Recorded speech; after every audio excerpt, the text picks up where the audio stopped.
हथियार जो बनाना है परमाणु, ये इस्लामिक रजीम का जो है तभी से 1979 1980 के करीब से ये जो है उद्देश्य रहा है। देखिए, जंग की शुरुआत आप लोगों ने की है, लेकिन जंग का खात्मा ये हमारे मुताबिक होगा और हम करेंगे।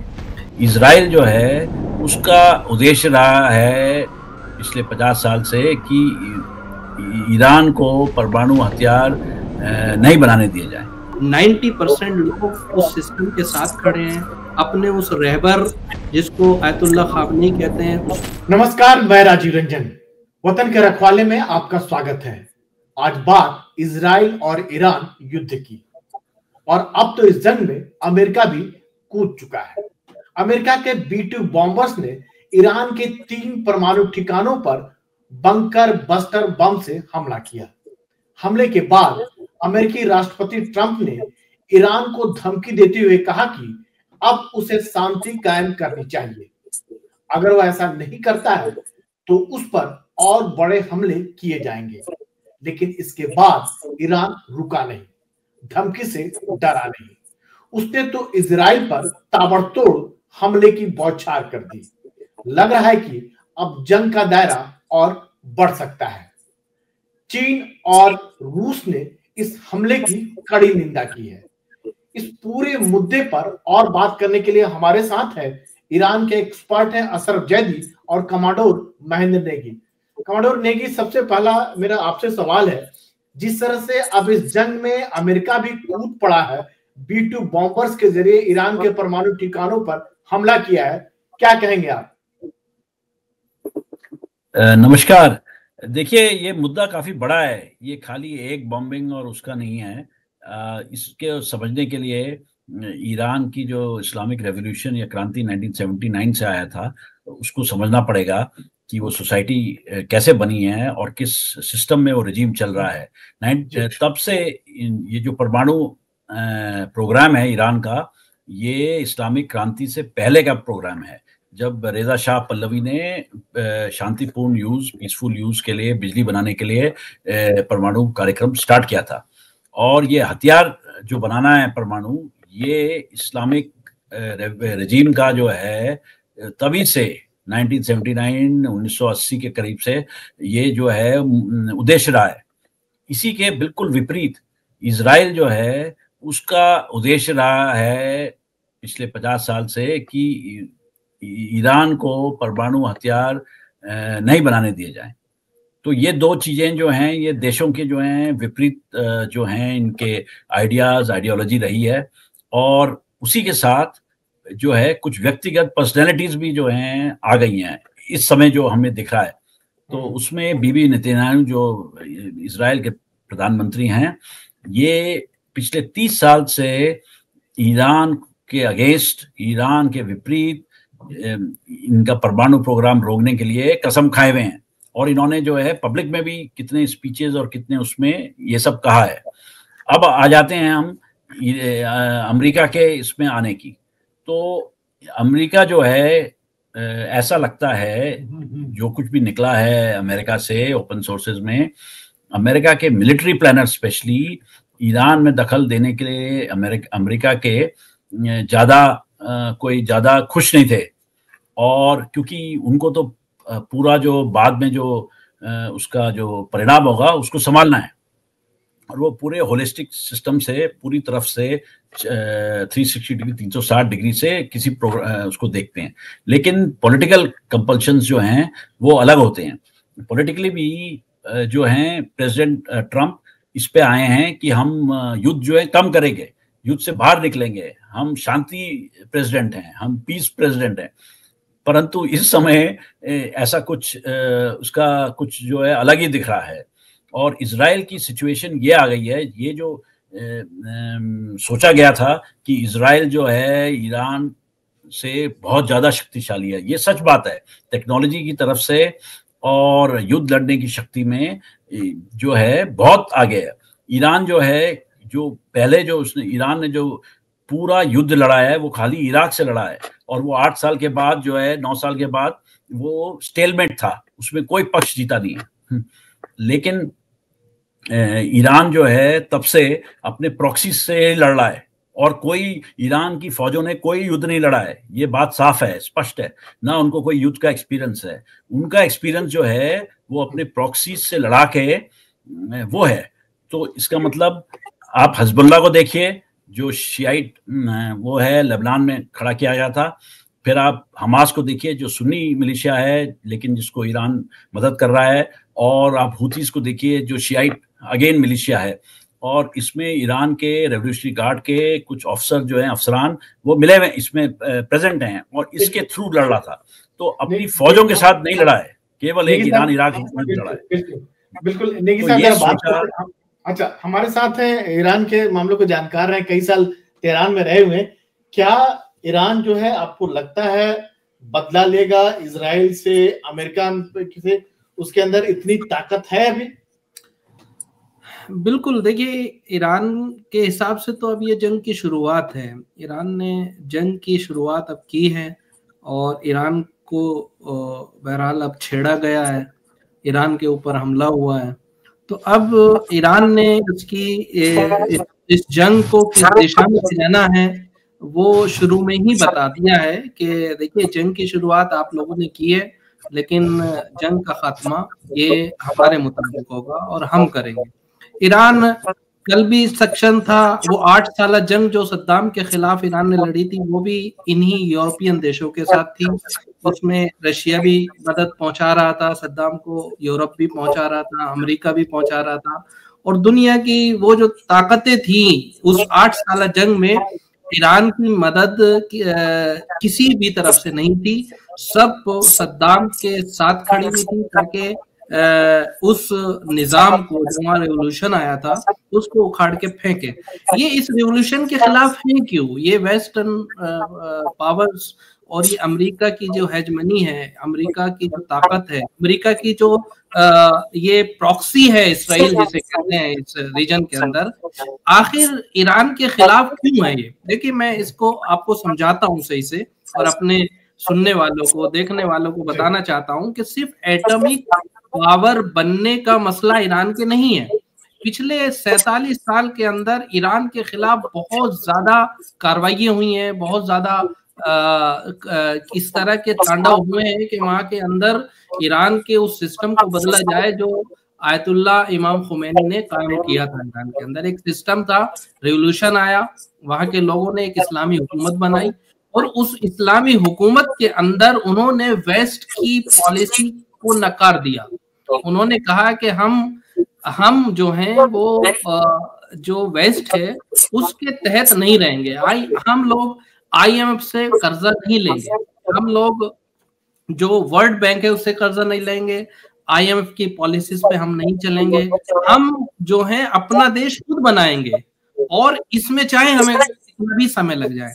लिहाजा उन्होंने और वेस्ट की पॉलिसीज क्या है? वेस्ट की पॉलिसीज ये है कि वो आता है जो राष्ट्र हैं दूसरे, उनके अंदर गुंडागर्दी करता है, उनके अंदर जो मौजूद लिथियम है, तेल है, ऑयल है, और भी जो पदार्थ हैं, उनको बहुत सस्ते दामों पे लाता है और लेता है, और अगर वो नहीं देते तो उनके ऊपर हथियार से या जोर जबरदस्ती करके उनसे छीन लेता है।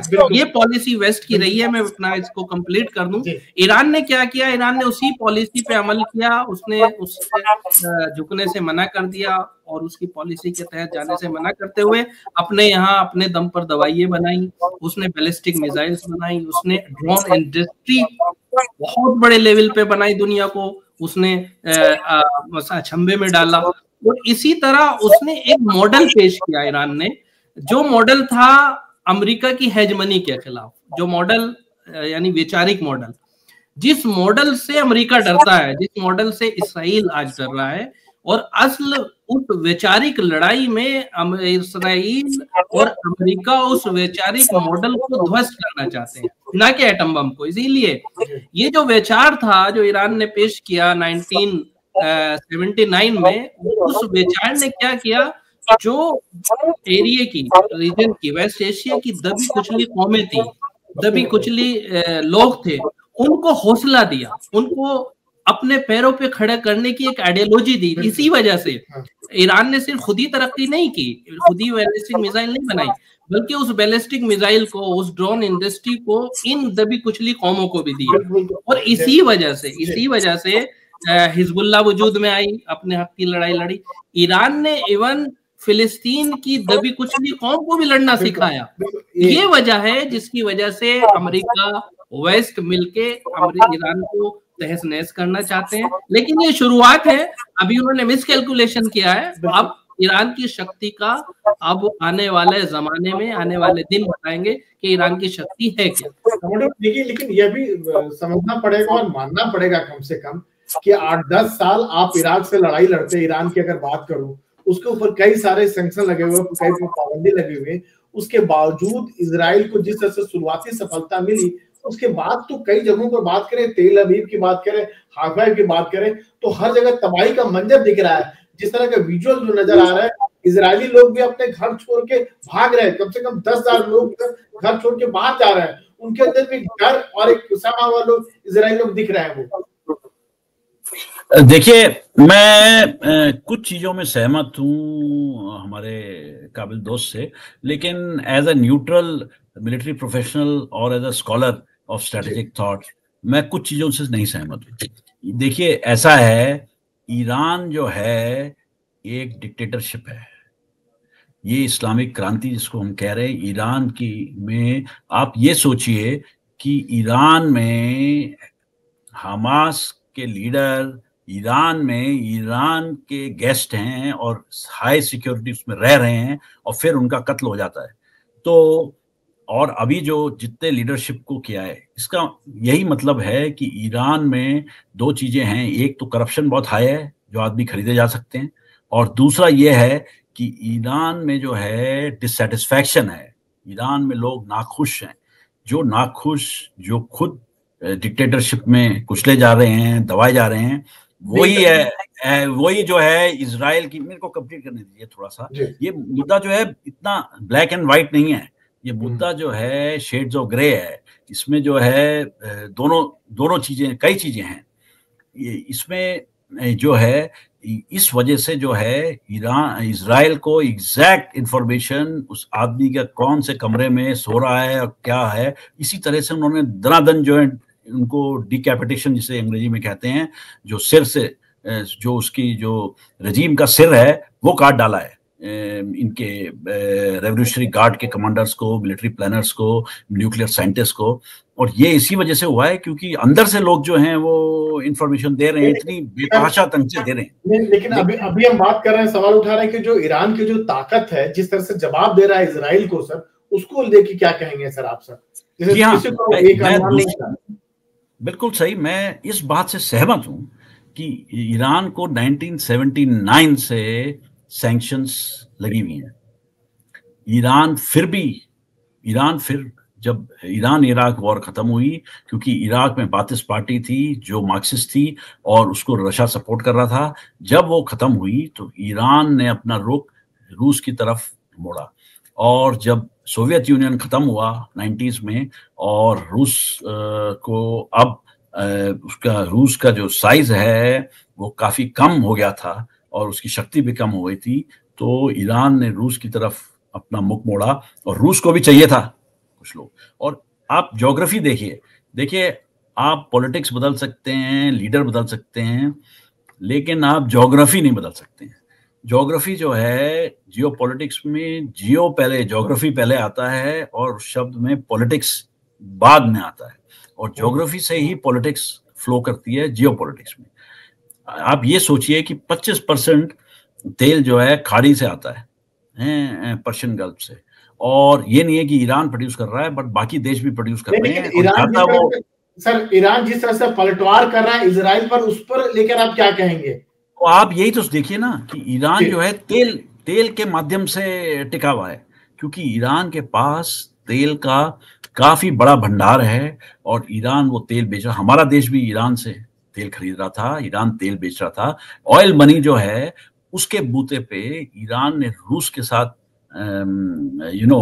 अपना चेहरा मोड़ा और उनसे दोस्ती की जब सोवियत यूनियन गिरा, और इस तेल के बूते पे कई चीजें खरीदी हैं, जैसे आप ये सोचिए, ईरानियन एयरफोर्स में F-14 टॉमकैट, हरक्यूलिस हवाई जहाज और अमेरिकी हेलीकॉप्टर, ये सब शाह के समय में, शाह को के टाइम में अमेरिका ने इनको तेल के बदले में दिए थे। ईरान उनको आज भी मेंटेन कर रहा है।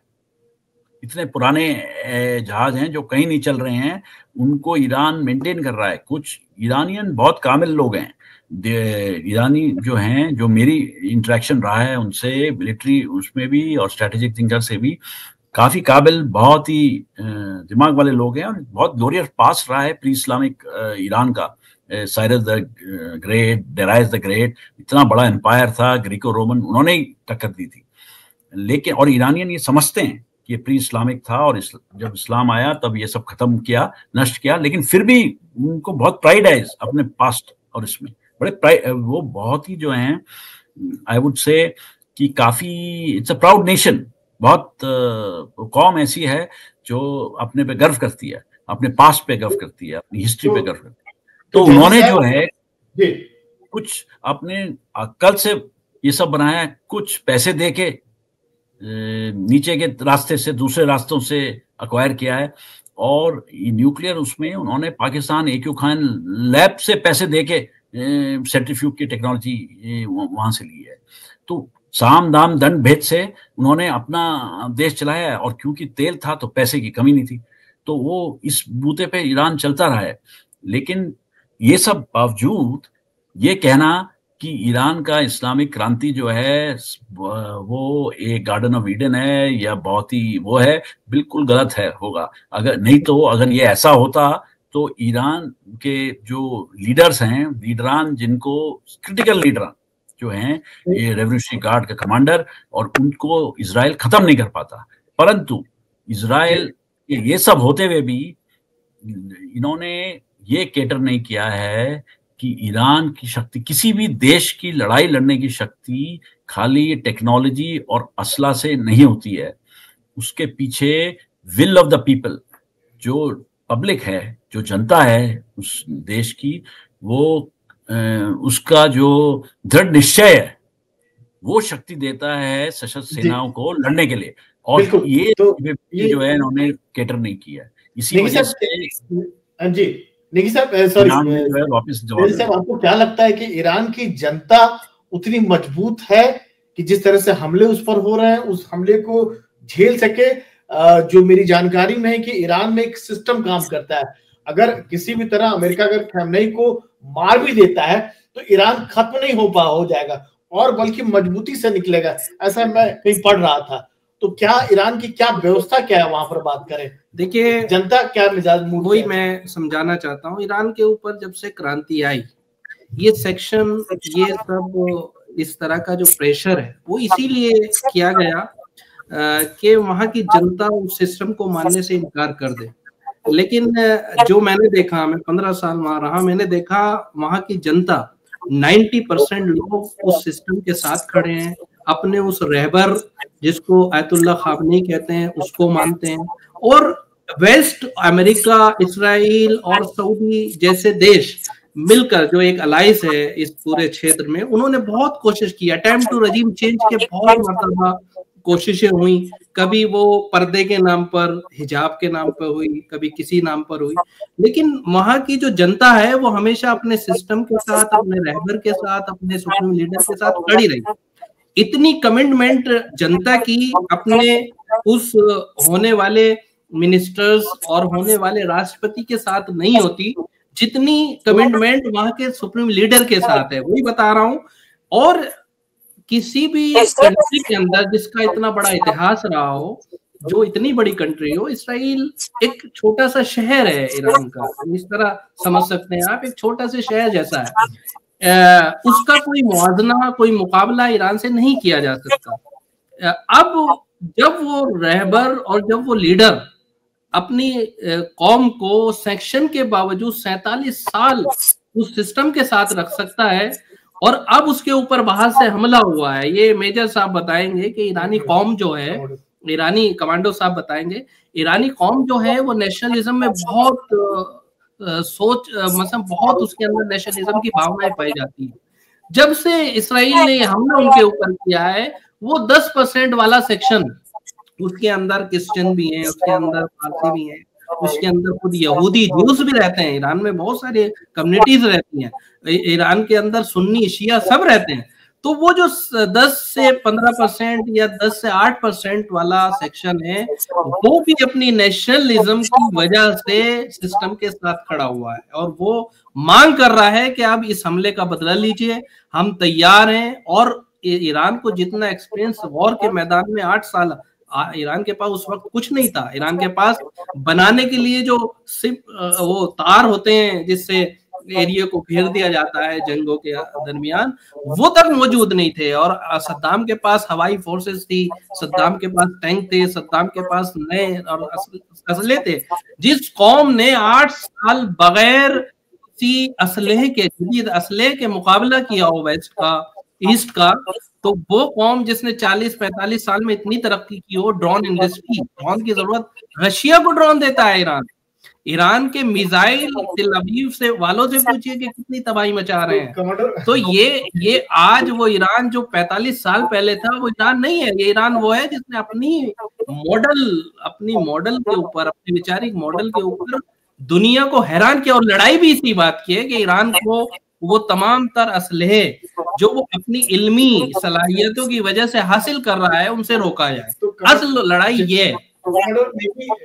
अमेरिका और इजराइल के लिए लड़ाई अब आसान नहीं है और चुनौती बढ़ गई है, माने ईरान को पूरी तरह से। देखिए, जो ये बोल रहे हैं, मैं बात को थोड़ा आगे ले जाना चाहूंगा कि देखिए, सबसे अहम चीज होती है will of the people to fight, और वो उससे शक्ति मिलती है सशस्त्र सेनाओं। ओके, अब वो ये बात सोशल साइंटिस्ट देख सकते हैं कि ईरान की रजीम कैसी है, कितने लोगों को मारा है, कितनों को जेल में डाला है, कितनी दहशत की है, वो बात अलग है। लेकिन कल फ्राइडे प्रेयर में आपने देखा हो, अगर फुटेज देखा है, बिल्कुल इंटरप्ट नहीं किया है, वो बात अलग है। लेकिन स्ट्रेटेजिक थॉट से और सिक्योरिटी की तरफ से अगर हम देखें तो ये विल ऑफ द पीपल बहुत इंपॉर्टेंट है। और वो ऐसी चीज है कि ये देश जो है, जो ये बोल रहे हैं माइनॉरिटीज, अर्मीनियन, ज्यूज, वो ना के बराबर हैं। जो मेनली ईरान जो है होमोजेनस देश है, जिसको हम होमोजेनस बोलते हैं अंग्रेजी में, मतलब एक समान देश है। उसमें जो है मैक्सिमम जो है मेजॉरिटी, ओवरवेलमिंग मेजॉरिटी जो है और वो थॉट है। अभी जो है, हम वापस आपके प्रश्न में आए, तो ये जो है, ये कैलकुलेशन जो है, ये इजराइल के कैलकुलेशन में मैं इस बात से सहमत हूं, ये कहीं जो है नहीं है। बाकी सब चीजें हैं, उनकी इंटेलिजेंस थी, उन्होंने खरीद सके लोगों को क्योंकि करप्शन इतना है। लेकिन ये कैलकुलेशन कि ये, और जैसे इजराइल है ओवरवेलमिंगली होमोजेनस देश है, वैसे उससे ज्यादा कहीं ईरान है।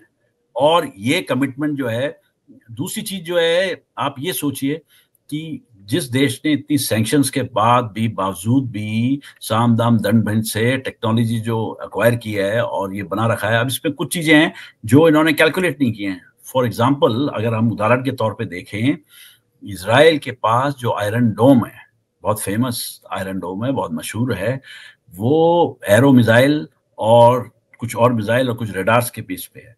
लेकिन अगर आप इतने मिसाइल फायर करें कि वो जो कंप्यूटर जो कंट्रोल कर रहे हैं, उनकी क्षमता से किसी भी सिस्टम में, या डिफेंस सिस्टम को हम समझें तो रेडार हैं उसमें अलग अलग किस्म के, और फिर एक कंप्यूटर है, और फिर हथियार है, उसको आप जो है इतना तबाड़ तोड़ इतने मिसाइल फायर करते हैं, तो वो जो है उसकी क्षमता से, हैंडल करने की क्षमता जो है उसकी, उससे बाहर हो जाता है। तो ईरान ने एक ये टैक्टिक्स यूज किया। दूसरा, ईरान के पास कुछ बहुत कम है, लेकिन कुछ हाइपरसोनिक मिसाइल्स हैं।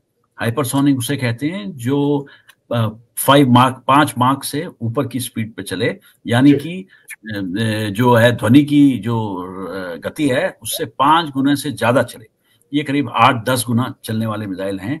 और इनको हैंडल करना इतना आसान नहीं है किसी भी सिस्टम। लेकिन सर, हम इजराइल में उसी का नतीजा देख रहे हैं आज।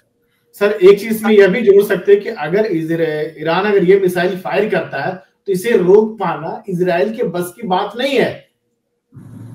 जी हाँ, वही हो रहा है ना। तो अगर आप 40 मिसाइल फायर कर देंगे तो वो जो सिस्टम जो हैंडल कर रहा है वो, और रोज कर रहे हैं आप, 12, 13, 14 बारी हुआ है, 15वीं वेव हुई है, तो ये सिस्टम। लेकिन ये भी मत सोचिए कि ईरान के पास अनगिनत ऐसे मिसाइल हैं, ऐसा नहीं है। इनकी भी जो है इनफाइनाइट नहीं है, ये कोई अनगिनत नहीं है। इनके पास भी ईरान के पास, और ईरान सोच समझ के उसको जो है फायर कर रहा है। और आप एक बात सबसे इंपॉर्टेंट चीज सोचिए, आप ये देखिए, ईरान के लिए, अगर इजराइल के लिए लोग कहते हैं कि उनके जो है जीवित रहने या उस देश के रहने का सवाल है, और वो उसी वजह से वो इतना लड़ते हैं। बड़ी बड़ी अरब इतनी सारी सेनाओं को हरा चुके हैं, उनसे कई बार बड़ी हैं, और रोज दिन का उनके जो है रॉकेट और वो गिरते थे हिजबुल्लाह से। तो वैसे ही आप ये देखिए कि ईरान की पब्लिक नहीं, लेकिन ईरान की जो इस्लामिक रजीम है, जो निज़ाम है, उसके सर्वाइवल का भी ये केस है। अगर उनको अपनी डोमेस्टिक, जो अपनी निजी जनता है, उसके सामने अपना चेहरा और अपना सिर जो है ऊंचा रखना है, अगर ऐसा जनता को लगा कि ये निज़ाम जो है इस काबिलियत में नहीं है कि इजराइल को जवाब दे सके, तो वो निज़ाम, जनता जो है उस निज़ाम के खिलाफ हो जाएगी और वो गिर जाएगा। ये हर डिक्टेटरशिप में ये सबसे इम्पोर्टेंट चीज है।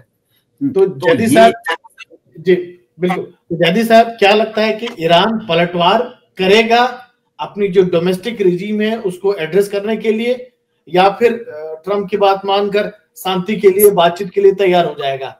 देखिए, अगर ट्रम्प की बात मानना होती तो ये नौबत ना आती। ट्रम्प को लगता है, और शुरू में भी लगता था, कि ईरान हमारे सामने सरेंडर नहीं करेगा। और ट्रम्प का बयान, उसके ट्वीट्स, उनसे तो देखिए किसी भी क्या पलटवार करेगा? ईरान पलटवार कर रहा है। ईरान मुसलसल इस्राइल को जवाब दे रहा है, और बहुत घातक जवाब दे रहा है। और इस्राइल के अंदर हैफा, अश्कलोन, सैदूत और खुद तेल अवीव के जो मनाजिर हैं, वो शायद आपने देखे होंगे।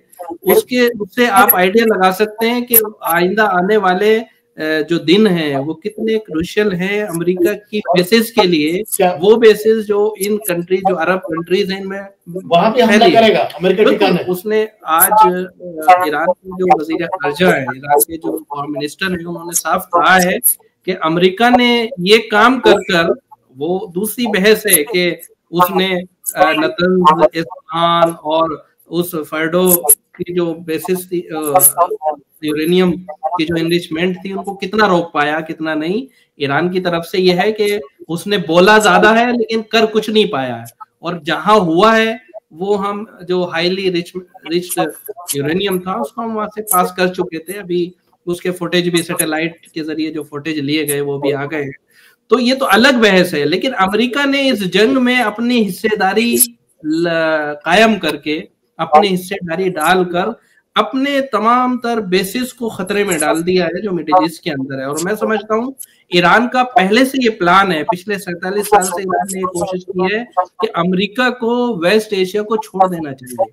अमेरिका नहीं, क्या हमला करेगा कि नहीं करेगा? ईरान हमला करेगा, और बहुत जल्दी हमला होने वाला है। क्योंकि जैसे ईरान की तैयारी है, जिस तरह अब्बास इराकी का रशिया जाना है, उससे ये साफ जाहिर है कि अब ईरान ने वो रास्ते छोड़कर, जिसके जरिए बातचीत के चैनल बनाए जा रहे थे, चाहे वो इस्तांबुल के जरिए हो, चाहे यूरोप की उस जहां अब्बास इराकी परसों गए थे वहां के जरिए हो, वो रास्ते छोड़ के अब ईरान ने वही रेसिस्टेंस, जो उसका अपना एक विचारधारा है, रेसिस्टेंस, यानी गर्ब और वेस्ट के मुकाबले पे रेसिस्ट करना, उसको अपनाया है। और उसका इसमें साथ सिर्फ उसको मालूम है कि रशिया जरूर देगा, क्योंकि रशिया का पिछले 1-2 साल में वो साथ दे रहे हैं। और अगर रशिया साथ देता है, मैं समझता हूँ ये जंग एक भयानक रूप इख्तियार कर जाएगी और ईरान को हल्का समझना, ईरान के साथ ये छेड़छाड़ करना, इन सबको पछताना होगा। तो नेगी साहब, क्या आपको लगता है कि अंतिम सवाल की, क्या रशिया और चीन जो है शामिल होंगे इस जंग में, या फिर युद्ध सामग्री के जरिए मदद करेंगे, या ईरान अपना जंग जो है पहले की तरह अकेले लड़ेगा?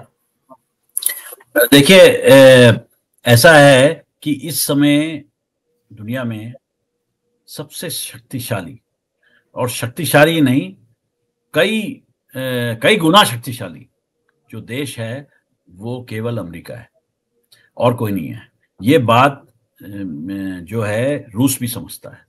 रूस से कई ज्यादा ताकतवर आज की तारीख में चीन है, और चीन जो है कई ज्यादा ताकत में है। इकोनॉमी के जरिए देखिए, या सैन्य शक्ति के जरिए देखिए, या गवर्नमेंट का होल्ड अपने पब्लिक पे देखिए, वो है। रूस जो है अभी डिस्ट्रैक्टेड है।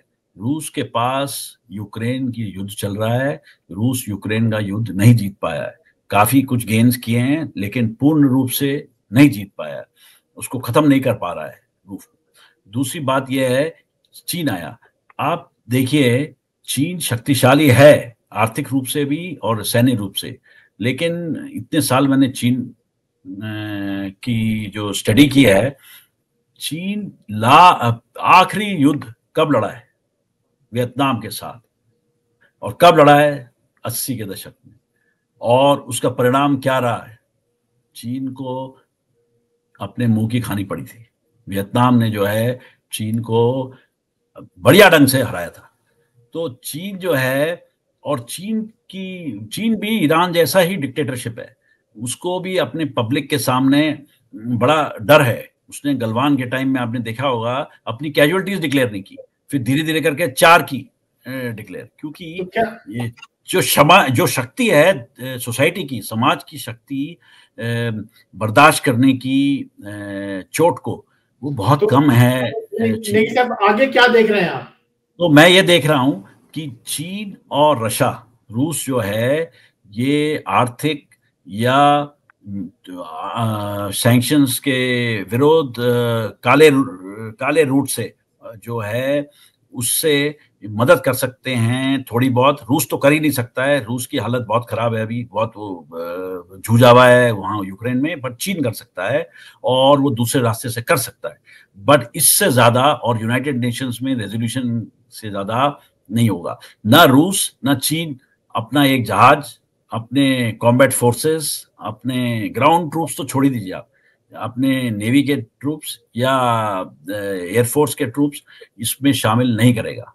ये मैं 99% कह सकता हूँ। 1% तो खैर कोई नहीं कह सकता है, लेकिन 99% मैं कह सकता हूँ।